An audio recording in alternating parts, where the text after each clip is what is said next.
नमस्कार सर्वांना. श्री स्वामी समर्थ. कधीकधी आपण खूप श्रद्धेने स्वामींना विनवतो, प्रार्थना करतो आणि वाट पाहतो की त्यांनी आपल्या जीवनामध्ये काहीतरी चमत्कार घडवावा. पण जेव्हा काहीच घडत नाही तेव्हा मनामध्ये निराशा येते आणि आपण म्हणतो की स्वामी काहीच करत नाही. पण इथेच आपण चुकतो. स्वामी आपल्याला नेहमी काही ना काहीतरी संकेत देतच असतात. कधी स्वप्नातून, कधी एखाद्या माणसाच्या बोलण्यातून, कधी एखाद्या ग्रंथातील ओळींमधून किंवा एखाद्या प्रसंगामधून.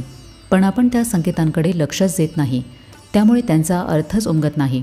आपण जर संकेत ओळखायला शिकलो तर लक्षात येईल की स्वामी नेहमी आपल्याजवळ असतात.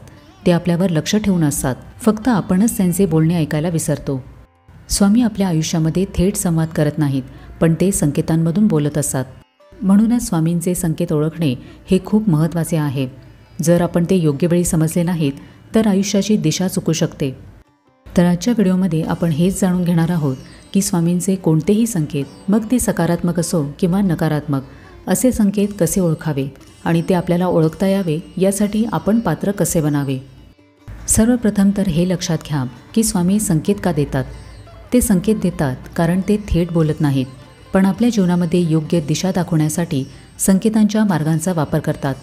आपण गोंधळामध्ये असो, चुकीचे निर्णय घेणार असो किंवा मार्ग चुकलेलो असतो, तेव्हा स्वामी एखादी घटना किंवा एखाद्याचे बोलणे यामधून आपल्याला इशारा देतात. स्वामींचे संकेत त्यांच्या कृपेचे एक अत्यंत प्रेमळ आणि शांत रूप असते.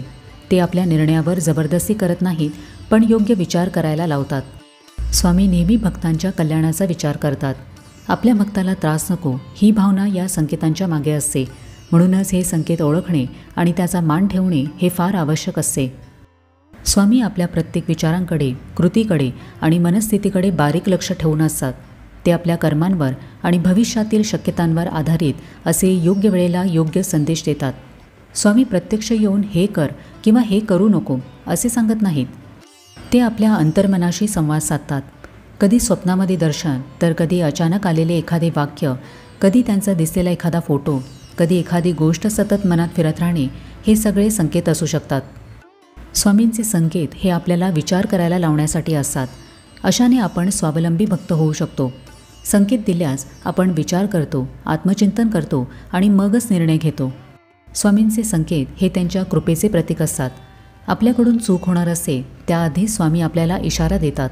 स्वामींचे संकेत हे अत्यंत महत्त्वाचे असतात. जर आपण त्याच्याकडे दुर्लक्ष केले तर आपण परत त्याच चुका करत राहतो. प्रत्येक व्यक्तीच्या जीवनामध्ये काही कर्मबद्ध गोष्टी असतात. ते कर्म सोपे व्हावेत, योग्य मार्ग मिळावा म्हणून स्वामी संकेत देतात. म्हणूनच संकेत समजायला आपली मनस्थिती, एकाग्रता आणि स्वामींवरची नितांत श्रद्धा खूप महत्त्वाची आहे. संकेत ओळखणे इतके सोपे का नसते. बहुतेक लोकांचे मन सतत बाहेरच्या जगामध्ये गुंतलेले असते.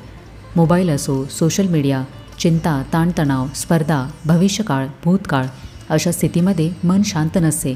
म्हणून स्वामींचा संकेत जरी आला तरी तो लक्षात येत नाही. संकेत हे सरळ सरळ शब्दांमध्ये नसतात, तर ते सूक्ष्म असतात. आपण बाह्य जगामध्ये एवढे गुंतून जातो की अंतर्मनाचे ऐकणेच विसरतो. अहंकार, अपेक्षा, भीती किंवा स्वार्थी वृत्ती या गोष्टी संकेत ओळखण्यामध्ये अडथळा ठरतात. स्वामी कोणत्या मार्गाने, कोणत्या वेळेला, कुठल्या रूपामध्ये संकेत देतील हे आपल्याला ठरवता येत नाही. संकेत ओळखायला अंतर्मुख होणे, मन शांत करणे आणि प्रत्येक घटनेकडे स्वामींचा हेतू यामागे काय असेल या दृष्टिकोनातून पाहणे हे आवश्यक आहे. आपण हे जेव्हा सातत्याने करायला लागतो तेव्हा हळूहळू आपले मन त्या संकेतांची भाषा शिकते. आता बघूया की आपण काय केले पाहिजे जेणेकरून आपल्याला स्वामींचे संकेत ओळखणे सोपे जाईल. संकेत ओळखण्याची पात्रता म्हणजे मनाची अशी स्थिती तयार करणे ज्यामुळे स्वामींचे सूक्ष्म इशारे आपल्याला सहज समजतील. संकेत ओळखण्यासाठी सर्वप्रथम तर आपले मन शांत ठेवणे महत्त्वाचे आहे. जिथे मनाचा गोंधळ असतो तिथे सूक्ष्म संकेत स्पष्ट होत नाहीत. त्यामुळे नियमितपणे जप करणे, ध्यान करणे किंवा नामस्मरण करणे हे आवश्यक आहे. जेव्हा मन स्थिर होते तेव्हा सूक्ष्म संकेत जाणवायला लागतात. आपला अहंकार बाजूला ठेवावा. हे मीच केले, माझे मतच महत्त्वाचे, हे संकेत ओळखण्यामध्ये अडथळा आणतात. अहंकारासोबत स्वामींची योजना समजत नाही. त्यामुळे अहंकार सोडून स्वामी आपल्याला काय सांगत आहेत या संकेतांकडे लक्ष द्यावे. दैनंदिन निरीक्षण करावे. रोजच्या जीवनामध्ये स्वामी काय दाखवत आहेत याकडे लक्ष द्यावे. एखाद्या व्यक्तीचे मार्गदर्शन किंवा अचानक मनात आलेले विचार या सगळ्यांवर संवेदनशील राहावे. सतत आत्मपरीक्षण करावे. रोजच्या घटनांमध्ये, लोकांच्या बोलण्यामध्ये किंवा एखाद्या अडथळ्यामध्ये स्वामी काहीतरी सांगत आहेत का हे जाणून घेण्याची सवय लावावी. मनामध्ये कोणत्याही प्रकारची ईर्ष्या, द्वेष किंवा अहंकार नसावा. स्वार्थीपणा नसावा. जर मन स्वच्छ असेल तर संकेतही स्पष्ट समजतात. स्वामींचे नित्य नामस्मरण करत राहिल्यास आपले अंतर्मन जागृत होते आणि संकेत स्पष्ट समजायला लागतात. स्वामींच्या मार्गदर्शनावर संपूर्ण विश्वास ठेवावा, कारण मनामध्ये जर शंका असेल तर संकेत धूसर होतात. स्वामी कधीही लगेच उत्तर देत नाहीत, त्यामुळे संयम ठेवावा. ताबडतोब उत्तर हवे असे वाटत राहिले तर आपण मनातून शांत होऊ शकत नाही आणि त्यामुळे संकेतही उमगत नाहीत. निस्वार्थी सेवा करा. कोणालाही मदत करताना किंवा सेवा करताना स्वामींचे काम म्हणून करा. हाच भाव आपल्याला सूक्ष्म संकेतांशी जोडतो. जे स्वामींची नित्यनेमाने उपासना करतात, जे स्वामींवर मनापासून श्रद्धा ठेवतात, अशा लोकांच्या संगतीत राहावे. त्यांच्या अनुभवातून किंवा वागण्यातूनही संकेत स्पष्ट होऊ शकतात. स्वामींबद्दलचे छोटे छोटे अनुभव, एखादे स्वप्न किंवा एखादी घटना यांची नोंद ठेवा. त्यामुळे कालांतराने यामधल्या संकेतांचे स्वरूप स्पष्ट दिसू लागते. अपयश आले किंवा एखादा अडथळा आला तर त्याला संदेश म्हणूनच बघा. कधी काही गोष्टी घडत नाही यामागेही संकेत असतो. हे काम होणार नव्हते किंवा हा मार्ग तुझा नव्हता हे स्वामी दाखवत असतात. काही वेळेला घरामध्ये भांडणे होतात, एखाद्या गोष्टीला उशीर होतो किंवा एखादे नाते तुटते किंवा एखादा आजार होतो.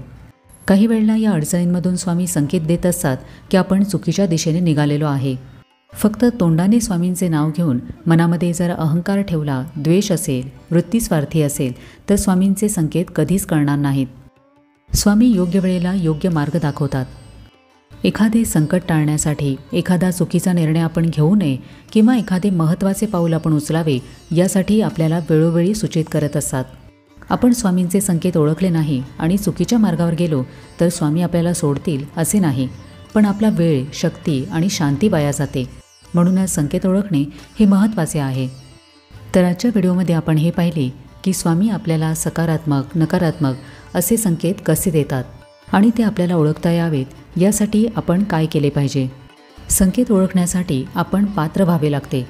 जिथे आपले मन शुद्ध असते, अपेक्षांचे ओझे नसते आणि स्वामींवर पूर्ण विश्वास असतो, अशी पात्रता निर्माण झाली की साध्या गोष्टीमध्ये सुद्धा स्वामींचे संकेत स्पष्ट दिसू लागतात. जेव्हा आपण स्वामींच्या सूचनानुसार चालायला लागतो तेव्हा जीवनातले अडथळे नाहीसे होतात आणि निर्णय योग्य होतात. त्यामुळे आपण नेहमी सावध, नम्र आणि सजग राहावे. कोणताही निर्णय घेण्याआधी अंतर्मनाशी प्रामाणिक संवाद करावा. स्वामींना मनामध्ये ठेवून त्यांच्या संकेतांची वाट पाहावी, कारण जेव्हा आपण पात्र होतो तेव्हा स्वामींचे संकेत आपोआपच स्पष्ट होतात. तर कसं वाटलं आजचा व्हिडिओ हे मला कमेंट करून नक्की सांगा. व्हिडिओ माहितीपूर्ण वाटल्यास इतर लोकांबरोबरही शेअर करा. आपण भेटूया आता पुढच्या व्हिडिओमध्ये. तोपर्यंत सगळ्यांना श्री स्वामी समर्थ.